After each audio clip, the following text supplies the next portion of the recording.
I got to correct myself about the Gartner Symposium in Barcelona. It was not only about artificial intelligence, it was also about cybersecurity, which is a very, very hot topic, certainly related to artificial intelligence. And it's a pleasure for me to introduce you Luc Holvers. I worked a long time with Luc in our jury, and he was always asking tough questions, provocative questions for a long time. But as a lawyer, he has tremendous expertise in software, security, and all the problems around it. Isn't it, Luc? Luc will do his speech in French. Please, Luc. Thank you, Luc. Just happens to be in French, Nederlands en Engels zijn geen probleem. J'ai beaucoup aimé le dernier slide du professeur Cole. J'en avais un autre avec un patient qui est connecté avec toutes sortes de choses à l'ordinateur. Et le commentaire dans la bouche du médecin, c'est « Il n'y a pas de mais docteur, l'ordinateur dit que vous êtes mort depuis 3h23. » Voilà. Alors, qui a dit « Aucun ordinateur n'est sûr ?» Si vous avez quelque chose de vraiment important, écrivez-le et faites-le livrer par un messager. Eh bien, notre cher Donald Trump, mais comme j'ai lu qu'il racontait en moyenne 5,5 bêtises par jour, n'y attachons pas trop d'importance. Alors, l'IT, c'est évidemment l'intelligence artificielle, un domaine aux facettes extrêmement multiples, des robots civils, militaires, les voitures autonomes, jusqu'au système d'aide à la décision ou de prise de décision, ce qui est encore plus préoccupant. Alors, les aspects de sécurité varient évidemment fortement en fonction, je dirais, de ces domaines d'application et les conséquences aussi qui peuvent aller de pertes matérielles à des pertes corporels, des accidents corporels. L'IA est utilisée dans les domaines médicaux, vous venez de le voir, avec des conséquences qui peuvent être évidemment dramatiques, telles que le décès de patients. Il y a malheureusement l'historique existant déjà d'appareils de radiothérapie où il y a eu des doses d'irradiation qui ont été fatales. Il y a eu des procès récemment, même en Belgique. En tant qu'expert judiciaire, il m'est arrivé dans ma carrière d'avoir plusieurs cas de défaillance dans l'informatique de laboratoire de biologie clinique.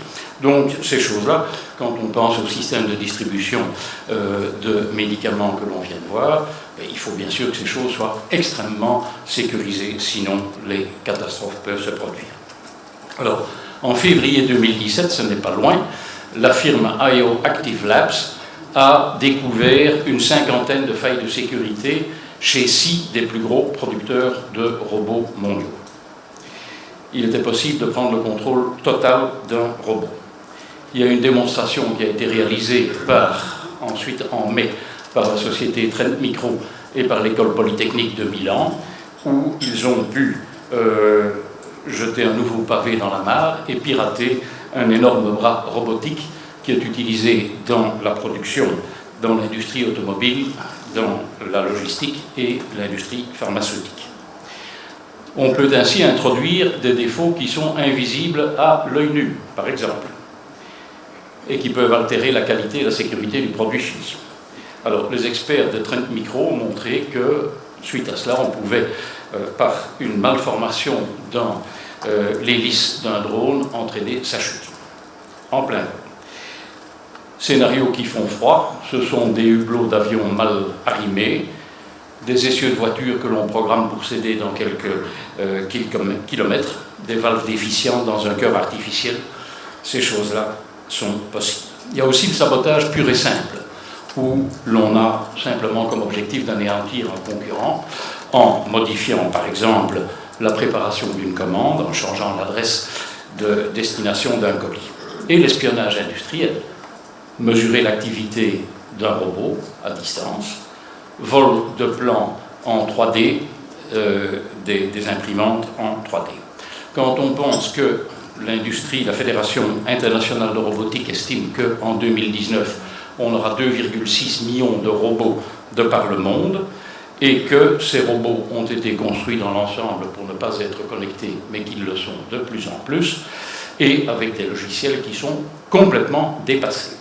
Même dans le secteur médical, il y a encore beaucoup de choses qui tournent sur Windows 7 que normalement on ne devrait plus entendre comme existence. Alors si on regarde des attaques du style volontaire. Le VR Stuxnet vous dit peut-être quelque chose. C'est un logiciel qui a été programmé par les services, on l'attribue aux services américains, anglais et israéliens, qui ont été injectés dans les centrifugeuses d'uranium en Iran et qui les ont très sérieusement endommagés, ralentissant ici extrêmement fortement le programme nucléaire iranien, et ça a peut-être contribué aux négociations qui en ont suivi. Alors l'intelligence artificielle, moi je dis le yin et le yang à la japonaise. Il y a du positif, il y a du négatif, parce que l'intelligence artificielle peut être utilisée pour faire des attaques de plus en plus sophistiquées qui apprennent et qui s'améliorent au fur et à mesure contre les systèmes informatiques. En sens inverse, les gentils qui essayent de se défendre peuvent utiliser l'intelligence artificielle pour, je dirais, se protéger contre ces attaques de plus en plus sophistiquées. Et donc il va y avoir un bras de fer entre les attaques artificielles et la défense artificielle que l'on va utiliser. Alors, c'est toujours comme toute arme, on la voit positivement quand c'est dans les mains des forces de sécurité, on la voit négativement quand c'est dans les mains de terroristes ou de criminels. Le problème, c'est qu'avec cette intelligence artificielle, on pourra en arriver à des attaques tellement sophistiquées que l'on atteindra le niveau des attaques des États-nations comme on les a connues actuellement. Il y a tout de même pas mal de cyberguerres qui se passent. Pour l'instant, il y en a une extrêmement virulente entre les États-Unis et la Corée du Nord. Voilà qui sont des problèmes. L'intelligence artificielle peut être utilisée pour analyser le comportement des utilisateurs, voir leur style rédactionnel et faire en sorte que l'on imite des messages en utilisant le style de personnes que les gens considèrent comme collègues ou amis et dont ils ne se méfieront pas par la suite. Alors il faut se dire qu'il y a deux raisons pour automatiser les dispositifs de sécurité. C'est d'une part le niveau des menaces auxquelles on est confronté, et deuxième chose, c'est la pénurie de bons spécialistes en cybersécurité. Et il faut donc voir tout ce que l'on peut automatiser au niveau des fonctions de sécurité.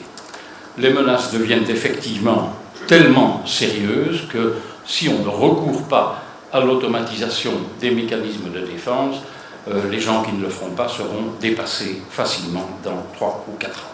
Alors on redoute bien souvent ce que l'on appelle les 0D attaques, des attaques sur base de choses qui n'étaient pas connues jusqu'au jour de l'attaque et pour lesquelles il n'y a pas encore de défense disponible, mais il faut bien savoir que dans la plupart des cas, les vulnérabilités auxquelles s'exposent les entreprises sont des choses, des scénarios qui sont bien connus, et donc ce qu'il faudrait faire, c'est en premier lieu de colmater toutes les brèches existantes et de faire en sorte que les défenses de base fonctionnent correctement.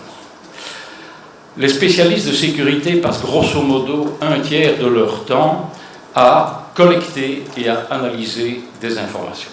Alors, ces tâches peuvent être très largement automatisées, ce qui fait que l'on va en arriver à une collaboration entre l'humain et les systèmes automatisés qui exploiteront l'intelligence artificielle, où ces systèmes vont collecter les informations, analyser ces informations, proposer des recommandations, mais où l'important, c'est que l'humain soit encore, en dernier ressort, celui qui prendra la décision pour déterminer ce que l'on fera. Si vous avez un système d'intelligence artificielle, la question que l'on peut se poser, c'est de dire à partir de quel niveau d'alerte il sera autorisé à débrancher ou neutraliser un système. C'est toujours une très grosse difficulté pour une entreprise quand elle est confrontée à des attaques, comme on les a connues récemment. Il y a eu le WannaCry, il y a eu le NotPetya. Qu'est-ce que l'on fait quand on commence à voir cette attaque qui s'installe dans l'entreprise et qui commence à attaquer le réseau? Qu'est-ce que l'on fait? Est-ce qu'on arrête tout? Est-ce que l'on n'arrête pas tout? Vous imaginez des décisions, c'est une chose, un cas réel qui s'est produit.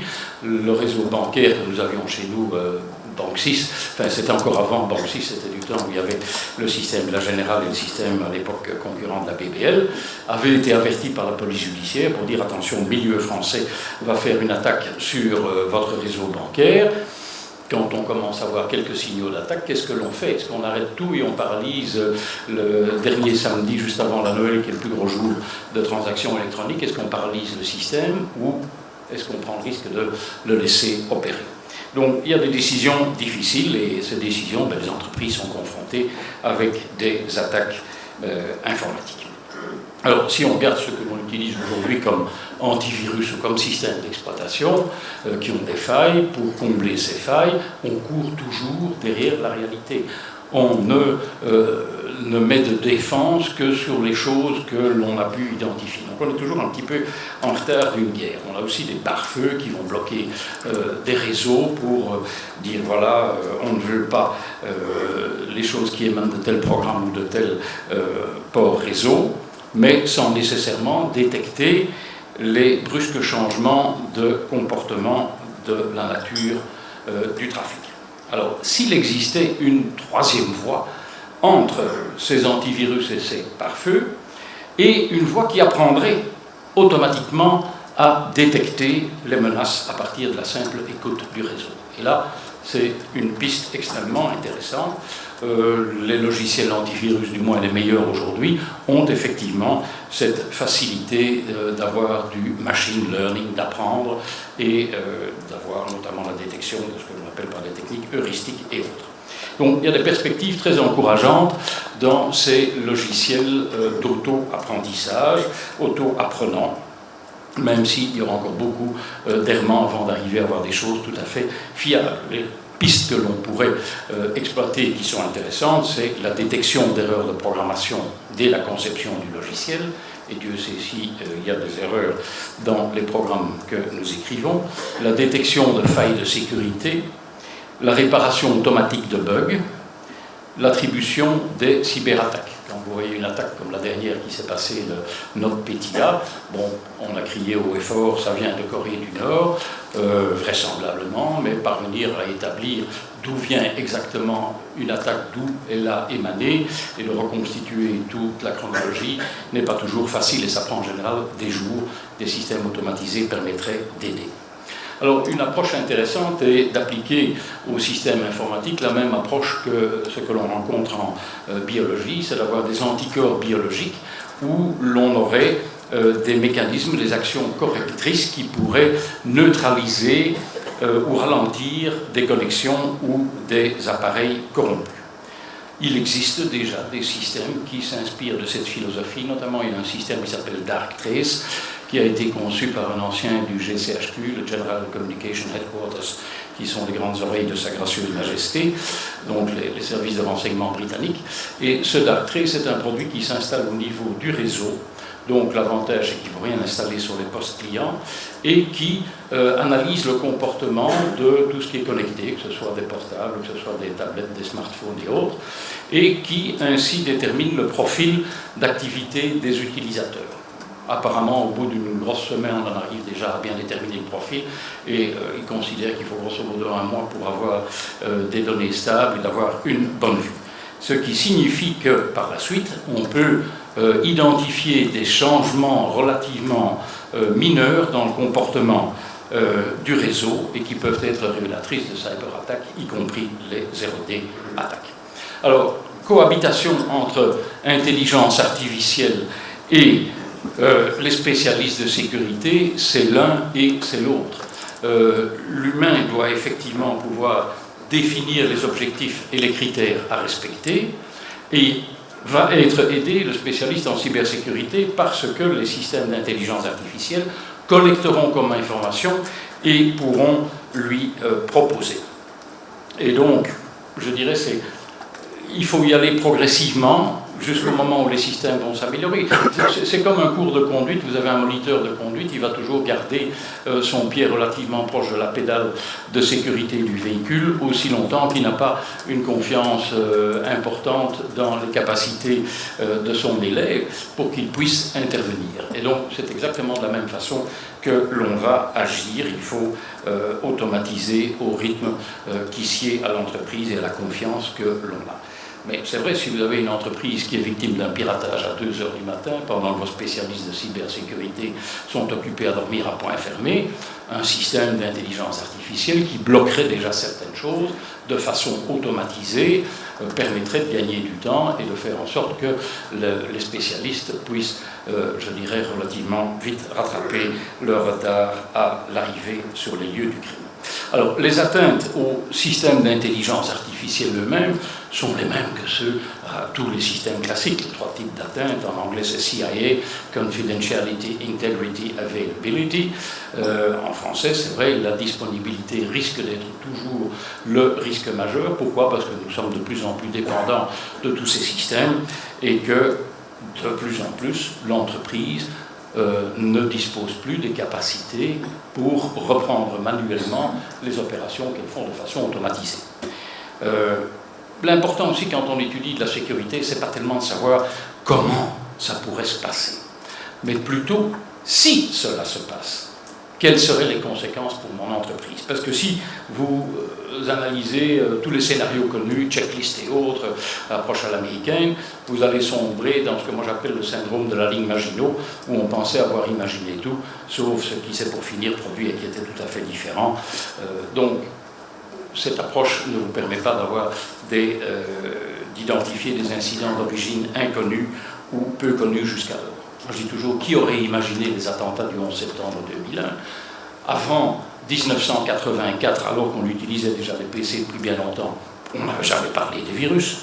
Plus récemment, les ransomware, les cryptolockers et autres saloperies que l'on a encaissées, ce sont des nouveautés. Et donc, il ne faut pas tomber dans ce syndrome de la ligne Maginot. Le gros problème, c'est que quand on développe une nouvelle technologie, et l'intelligence artificielle en fait bien sûr partie, bien que, je dirais, les principes sont connus, comme l'avait très bien dit Hugues Bersini depuis les années 50, beaucoup d'algorithmes sont connus depuis les années 80. Ce qui a changé, c'est qu'aujourd'hui, on a la capacité de traiter les big data, les grosses quantités de données, et qu'on a une puissance de calcul inimaginable par rapport à ce qui existait à l'époque. Mais donc, quand on développe une nouvelle technologie, on essaye d'abord de faire fonctionner le public. C'est ce que les ingénieurs poursuivent, sans se préoccuper des questions sécuritaires. Or, la sécurité doit être pensée dès le départ. Si vous prenez un véhicule, c'est au moment où on conçoit le châssis que l'on va déterminer la sécurité future de ce véhicule. En intelligence artificielle, il faudra se consacrer très particulièrement à deux choses, les algorithmes. Quand un être humain commet une erreur, c'est un cas isolé. Quand on fait appel à des systèmes d'intelligence artificielle, c'est des catastrophes en chaîne parce qu'on traite des très gros volumes. La deuxième chose, en dehors des algorithmes, ce sont les données. Parce que le bon vieux principe que j'appelle le gigot, le garbage in, garbage out, est d'application. Si on nourrit le système avec des données qui sont incorrectes, les décisions qui vont en résulter sont évidemment incorrectes aussi. Et donc, avec le big data, l'objectif est de poursuivre une qualité de 100% au niveau des données. Si vous avez des sociétés qui, pour leurs décisions opérationnelles de production, dépendent d'informations qui viennent d'un grand nombre de capteurs, si on fausse le flux des informations qui viennent de ces capteurs, on va arriver à des catastrophes. Vous avez des domaines qui se trouvent aux limites de l'état de l'art. J'ai eu des discussions avec pas mal de juristes concernant l'application de l'intelligence artificielle. Ils aimeraient bien que l'on puisse les aider dans la formulation, je dirais déjà de conclusion, en analysant correctement la jurisprudence. Le gros problème de tout ce qui est textuel, c'est, comme le disait Bersini, l'analyse sémantique. Ce n'est pas facile. L'homme est poussière, il y a de la poussière sous mon lit, donc il y a un homme sous mon lit. C'est le danger des conclusions que l'on peut tirer. Alors, quand on parle du big data, il est évident qu'avec le General Data Protection Regulation qui s'amène sur nous, et où les pénalités sont extrêmement élevées, il faudra tenir compte du fait que beaucoup de systèmes d'intelligence utilisent des données à caractère personnel. Alors, si vous regardez d'ailleurs la directive du Parlement européen, il y a un des considérants qui dit « La personne concernée devrait avoir le droit de ne pas faire l'objet d'une décision impliquant l'évaluation de certains aspects personnels la concernant, qui est prise par le seul fondement d'un traitement automatisé et qui produit des effets juridiques défavorables la concernant ou qui l'affectent de manière significative. » Donc, le système d'intelligence artificielle ou autre qui va prendre des décisions sur la personne, c'est quelque chose qui est en porte-à-faux avec le règlement du GDPR. Alors, en sécurité, le maillon le plus faible risque d'être toujours l'être humain. Si vous regardez le pilotage des centrales nucléaires, il est heureusement réalisé par des systèmes automatisés et qui sont en général testés de façon convenable. Si on en arrive au pilotage manuel d'une centrale nucléaire, vous avez vu ce que Tchernobyl peut avoir comme conséquence, on ne parvient plus à maîtriser les choses, parce que dès qu'un paramètre dérape, vous avez un clignotant qui s'allume, mais un paramètre entraîne en général le dérapage d'autres paramètres et vous en arrivez à un sapin de Noël avec des clignotants où l'être humain n'est plus capable de discerner là où il doit intervenir. Les systèmes d'intelligence artificielle, là aussi, vont être utiles parce que nous avons aujourd'hui beaucoup de systèmes qui utilisent des écosystèmes très interdépendants et la défaillance de l'un a des conséquences sur les autres. Mais pour restaurer la situation initiale, il faudra appliquer ce même schéma. Et donc l'intelligence artificielle permettra d'assister les gens pour leur dire « attention, voilà comment on peut revenir à la normale ». J'ajouterais qu'on a un gros problème de perte de contrôle, et je suis presque au bout de mon exposé, de perte de contrôle qui est occupé à s'opérer. Si vous regardez le crash boursier, le mini-crash boursier qui s'est produit le 6 mai 2010 à Wall Street, c'est clair que bon, le marché était instable à ce moment-là, mais c'est évident que c'est le trading à haute fréquence qui a considérablement aggravé les choses. Et aujourd'hui, on en est avec ce trading à très haute fréquence dans des systèmes où l'être humain est complètement dépassé. Ce sont les ordinateurs qui passent les achats d'achat et de vente de bourse, et où on a une intelligence artificielle je dirais d'un groupe d'investisseurs qui essayent de battre l'intelligence artificielle d'autres groupes d'investisseurs.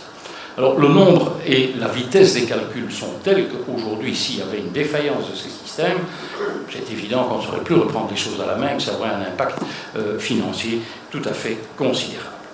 Je termine en parlant d'une facette qui me paraît très importante en intelligence artificielle, c'est la traçabilité.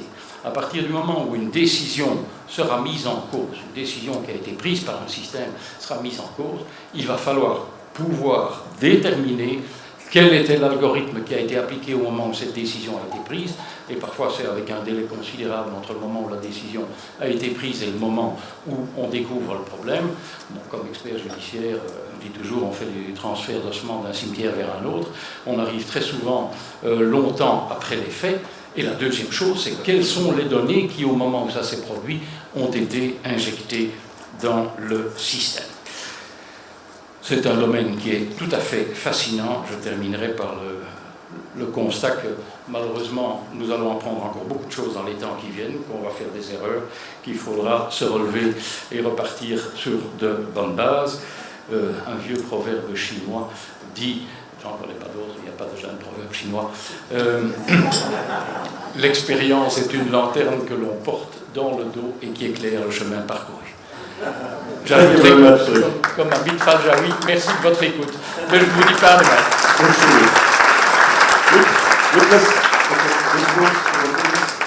Thank you very much. Like, you've surpassed your time enormously, but it was very interesting. You gave us a cold fever about cyber attacks threats, also about artificial intelligence provoking fake news, although Trump has no problem with that. I think it will be probably and certainly a problem when artificial intelligence can take autonomous decisions. But I got just one last question before we go to dinner. Can we use artificial intelligence to defend us automatically against attacks provoked by artificial intelligence? Because then we're safe, right? The answer is yes. Okay. The answer is yes. So you're optimistic about it? Yes. Indeed. I would think the other way. But the question will be, what will be the best design system to be more efficient? Is it the attacking system or is it the defending system? But okay. That's going for you proceeding. Yeah. Thank you very much. Look, we go for dinner now.